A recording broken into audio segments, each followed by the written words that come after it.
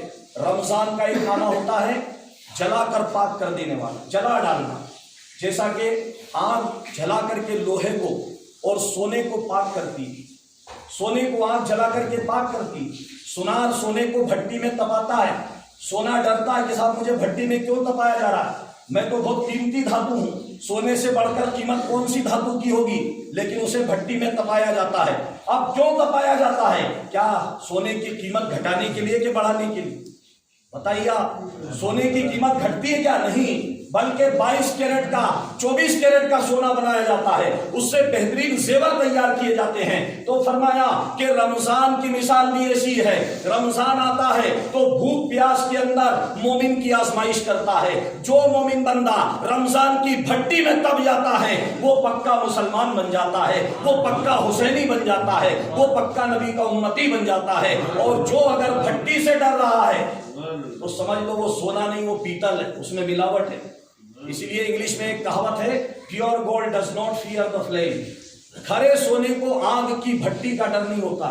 کھرا سونا کبھی بھٹی سے نہیں گھبراتا, کیونکہ اسے معلوم ہے میں بھٹی میں جاؤں گا تو میری قیمت بڑھ جائے گی, اور اگر پیتل ہوگا تو وہ ڈرے گا کہ میری پول کھل جائے گی. اگر بھٹی میں گیا تو پیتل پتہ چل جائے گا. تو اگر آپ کا ایمان کمزور ہے تو آپ رمضان سے ڈرو گے, اور اگر آپ کا ایمان مضبوط ہے تو آپ رمضان کا سواگت کرو گے, رمضان کا استقبال کرو گے, رمضان میں جوش و خروش سے عبادت کرو گے. لہٰذا میرے بھائیوں اور بزرگوں, رمضان المبارک کا پہلا جمعہ آ چکا ہے. 3 جمعے ماتر رمضان کے بچے ہوئے ہیں. ہمارا ایمان ہم سمیٹے, شیطان کے بہکاوے میں نہ آئے. اگر آپ روزہ رکھ کر کھیتی کرو گے آپ کو روزے کا ڈبل ثواب ملے گا. اگر آپ روزہ رکھ کر کے کھیتی باڑی کا کام کرو گے آپ کو رمضان کا ڈبل ثواب ملے گا, کیونکہ جو کام جتنا مشکل ہوتا ہے اللہ تعالیٰ اتنا ہی زیادہ ثواب عطا فرماتا ہے. لہذا ہم روزے کو نہ چھوڑیں. اگر ہو سکے تو روزے کے لیے تھوڑا سا کام کم کر دیں, تھوڑا سا کام روک دیں کہ بھائی 1 مہینے کی تو رمضان ہے, کھیتی باڑی تو عمر بھر چلتی رہے گی. ہمارے باپ دادا کھیتی کر کے چلے گئے, ہم بھی کھیتی کر کے اسی زمین میں چلے جائیں گے. جس زمین میں آج آپ ہل چلا رہے ہو, جس زمین کا آپ کہتے ہو میری زمین ہے, یہ زمین ڈھونڈ رہی ہے مالکوں کو. کہاں گئے میرے مالک جو کل کہتے تھے میری زمین ہے میری زمین؟ ارے ہوئے نامور, بے نشا کیسے کیسے, زمین کھا گئی آسماں کیسے کیسے. یہ زمین کھا گئی کتنے ہی مالکوں کو, تمہیں بھی کھا جائے گی ایک دن. اس لیے میرے بھائیوں اس زمین کے اندر جانے کی تیاری کرو. جس طرح دانا کھیت میں جاتا ہے تو کسان سوچتا ہے ہمارا دانا سڑ گیا گل گیا, نہیں, اس دانے کو اللہ زندہ فرما دیتا ہے اور اس دانے سے 1000 دانے پیدا فرما دیتا ہے. ہر ایک دانے کو اللہ نے ضائع نہ ہونے دیا. جب تجھے زمین میں گاڑ دیا جائے گا, تجھے زمین میں دفن کر دیا جائے گا تو کیا تو سمجھ رہا مٹ جائے گا, مر جائے گا؟ ہر ایک دانے کو نہیں مرنے دیا اس نے. تو انسان ہے, رسول کا امتی ہے, تجھے پھر سے زندہ کیا جائے گا اور قیامت میں کھڑا کر کر اپنے عمل کا جواب مانگا جائے گا. ایک ایک عمل کا حساب دینا ہوگا, رمضان کا جواب دینا ہوگا, قرآن کے عمل کا جواب دینا ہوگا. یہ مہینہ قرآن کا مہینہ ہے. یہ صرف بھوکے پیاسے رہنے کا مہینہ نہیں, بلکہ 30 دن کی ایک ٹریننگ ہے, ایک پرشکشن کیمپ ہے, ٹریننگ کیمپ ہے کہ پرہیزگار زندگی کیسے گزاری جائے. جس طرح ملٹری کو ٹریننگ دی جاتی ہے, فوج کو ٹرینڈ کیا جاتا ہے دشمن سے لڑنے کے لیے, 11 مہینے تک شیطان سے لڑنے کے لیے مسلمان کو ٹرینڈ کیا جاتا ہے کہ کھانا پینا چھوڑ کر اسے پرہیزگار بنایا جاتا ہے, پانی چھڑوا کر اسے پرہیزگار بنایا جاتا ہے, اور اسے اس بات کی ٹریننگ دی جاتی ہے کہ رمضان کی بھٹی میں تپ کر وہ کنبر بن جائے اور دنیا کے سامنے اسلام کی مثال پیش کرے. ہم رمضان کا تصور کرتے ہیں تو ہمارے دھیان میں کیا آتا ہے؟ ہمارے دھیان میں آتا ہے پھل فروٹ آتے ہیں, سموسا آتا ہے, بھجیا آتا ہے, چپس آتے ہیں. یہ رمضان کا تصور نہیں ہے. ہمارے تصور میں آتا نماز, تراویح, روزہ, حج, زکات. یہ بھی رمضان کا تصور نہیں. حالانکہ رمضان کی عبادت ضرور ہے. رمضان کا تصور کیا ہے؟ رمضان کا تصور قرآن ہے. اللہ قرآن میں فرماتا ہے شہر رمضان الذی انزل فیہ القرآن, کہ رمضان کا وہ مہینہ جس میں قرآن نازل فرمایا گیا ہے. قرآن نازل فرمانے کے ساتھ اللہ تعالیٰ مطالبہ کرتا ہے. آج ہم رمضان میں کوشش کرتے ہیں, کتنے سپارے ختم ہوئے صاحب, 1 قرآن ختم کیا, 2 قرآن ختم کیا, 3 قرآن ختم کیا, کہیں پہ میت ہو جاتی ہے تو لسٹ تھما دی جاتی امام صاحب کو، 12 قرآن شریف، اتنے مرتبہ یاسین شریف، اتنے مرتبہ کلمہ شریف۔ ارے 10-15 قرآن پڑھنے والے اگر تو ایمان کے ساتھ اور سمجھداری کے ساتھ اگر ایک آیت بھی پڑھ لے تو تیری دنیا بھی سمجھ جائے گی، آخرت بھی سمجھ جائے گی۔ ایک ہی آیت کافی ہے آخرت کو سنوارنے کے لیے۔ لہٰذا ہم جب بھی قرآن پڑھیں، اعلیٰ حضرت کا ترجمہ کنز الایمان ہندی میں بھی اویلیبل ہے، اردو میں بھی اویلیبل ہے، ہم ترجمے کے ساتھ قرآن پڑھیں کہ قرآن میں لکھا کیا۔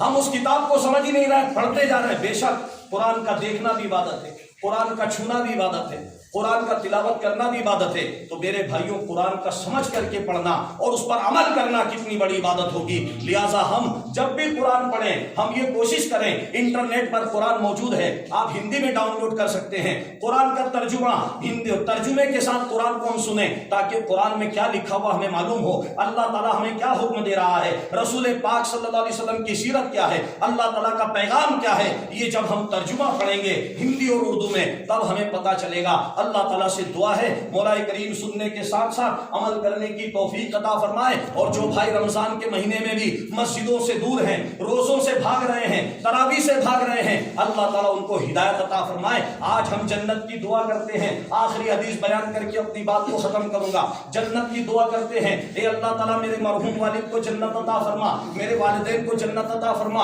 اے اللہ مجھے مرنے کے بعد جنت عطا فرما۔ ارے دنیا کے سارے مسلمان جنت کو ڈھونڈ رہے ہیں، نمازی نماز میں جنت کو ڈھونڈ رہا ہے، حاجی کعبے کے اندر جنت کو ڈھونڈ رہا ہے، روزے دار روزے میں جنت کو ڈھونڈ رہا ہے، علم دین سیکھنے والا جنت کو ڈھونڈ رہا ہے، مجاہد غازی میدان جہاد میں شہادت میں جنت کو ڈھونڈ رہا ہے، سارے لوگ جنت کو ڈھونڈ رہے ہیں۔ سوال پیدا ہوتا ہے کہ جنت کسے ڈھونڈ رہی ہے؟ سبحان اللہ، جنت کسے تلاش کر رہی ہے؟ تو اللہ کے رسول فرماتے ہیں مسلمانوں میں 5 ایسے افراد ہیں جنہیں جنت تلاش کرتی ہے۔ 5 افراد کون ہیں جنہیں جنت ڈھونڈتی ہے؟ سن لو کان کھول کے۔ ایک تو فرمایا کہ رمضان کے روزے رکھنے والا اسے جنت تلاش کرتی ہے، سبحان اللہ۔ دوسرا فرمایا قرآن کی تلاوت کرنے والا جسے جنت تلاش کرتی ہے۔ تیسرا فرمایا اپنے ماں باپ کی سیوا کرنے والا جسے جنت تلاش کرتی ہے۔ چوتھا فرمایا بھوکوں کو کھانا کھلانے والا جسے جنت تلاش کرتی ہے۔ اور 5واں فرمایا لوگوں کو سلام کرنے والا جسے جنت تلاش کرتی ہے۔ یہ 5 وہ خوش نصیب مسلمان ہیں جن کی تمنا جنت کرتی ہے، جن کی آرزو جنت کرتی ہے، جن کو جنت ڈھونڈتی ہے۔ لہٰذا میرے بھائیوں، اس میں سے 3 کا تعلق رمضان سے ہے۔ روزہ رکھنے والے کو جنت تلاش کرتی ہے، قرآن کی تلاوت کرنا جو کہ رمضان میں نازل ہوا ہے اسے جنت تلاش کرتی ہے، ماں باپ کی خدمت کرنا اسے جنت تلاش کرتی ہے۔ اور فرمایا بھوکوں کو کھانا کھلانے والا، بھوکا روزے دار سے بڑھ کے کون ہوتا ہے، پیاسا روزے دار سے بڑھ کر کون ہوتا ہے؟ اللہ کے رسول فرماتے ہیں جس نے کسی روزے دار کو روزہ افطار کروایا، ایک گھونٹ پانی پلایا یا ایک کھجور کھلا دی، روزہ افطار کرایا، اللہ تعالیٰ روزے دار کے ثواب کے برابر افطار کرنے والے کو ثواب عطا فرمائے گا۔ جتنا ثواب روزے دار کو ملے گا بنا اس کے ثواب سے کمی ہو کر روزہ افطار کرنے والے کو بھی اتنا ہی اللہ ثواب عطا فرمائے گا۔ اللہ تعالیٰ سے دعا ہے اللہ تعالیٰ ہمیں ماہ رمضان کا احترام کرنے، ہمارے نوجوان بھائی بیٹھے ہوئے ہیں، انشاءاللہ آپ نوجوان ہیں، اللہ تعالیٰ نے آپ کو طاقت عطا فرمائی، جوانی عطا فرمائی، عمر کے اس پڑاؤ میں اگر ہم روزہ نہیں رکھیں گے، گٹکے پاؤچ کے پیچھے روزہ چھوڑ دیں گے، بیڑی سگریٹ کے چکر میں روزہ چھوڑ دیں گے تو میرے بھائیوں ہم کیا منہ دکھائیں گے اللہ تعالیٰ کو؟ اس لیے ہم اسلام کے نمائندے بنے، امام حسین کے غلام بنے۔ بیڑی سگریٹ تمباکو چھوڑنے کے لیے اگر سب سے اچھا کوئی مہینہ ہے تو رمضان کا مہینہ ہے۔ آپ یہ کوشش کریں کہ اس رمضان میں گٹکے کے لیے روزہ نہیں چھوڑوں گا بلکہ روزہ رکھ کر میں گٹکا چھوڑ دوں گا، تمباکو کا سیون چھوڑ دوں گا، بیڑی سگریٹ اور نشے کی لت کو چھوڑ دوں گا۔ اللہ تعالیٰ ہمیں عمل کی توفیق عطا فرمائے۔ وما علینا الا البلاغ، سنت ادا کریں۔